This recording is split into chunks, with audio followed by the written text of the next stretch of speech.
Well সেদিন আমাদের পিকনিকের মেন রান্না ছিল শ্রেয়া। কাপে কাপে কাপে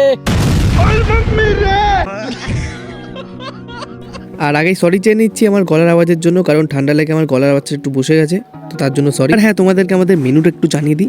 চাটনি ছিল, পাপড় ছিল, সঙ্গে চিকেন কষা আর বেগুনি আর ফ্রাইড রাইস, খেতে ভারী খাসা। अबे तू थोड़ा सा बहन का लोड़ा क्या। তারপরে জল টল এনে আমি আর মামা বসে বললাম গরম গরম বেগুনি খাওয়ার জন্য। শ্রেয়া দেশের বেগুনি ঝরে ঝরে পড়ছে, ঝরে ঝরে পড়ছে। 3টে কুড়ি ঝরে ঝরে পড়বে এইভাবে এইভাবে। ঝরে ঝরে পড়ছে।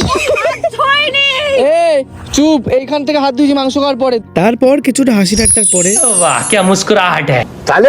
রান্না বাড়া পুরো শেষ পর্যায়ে চলে আসি, মানে চিকেন কষানোর দিকে। আর শ্রেয়ার সাথে রান্না বাড়ার দিকে হেল্প করেছিল সৌরভ মামু আর অনুপম মামু। ওয়েলেই ছিল সেদিন আমাদের পিকনিকের ভিডিও। ভালো লাগলে ডু ফলো অ্যান্ড সাবস্ক্রাইব, আর দেখা হচ্ছে নেক্সট ভিডিওতে। ততক্ষণের জন্য সবাই সুস্থ থেকো, ভালো থেকো, টাটা, বাই বাই।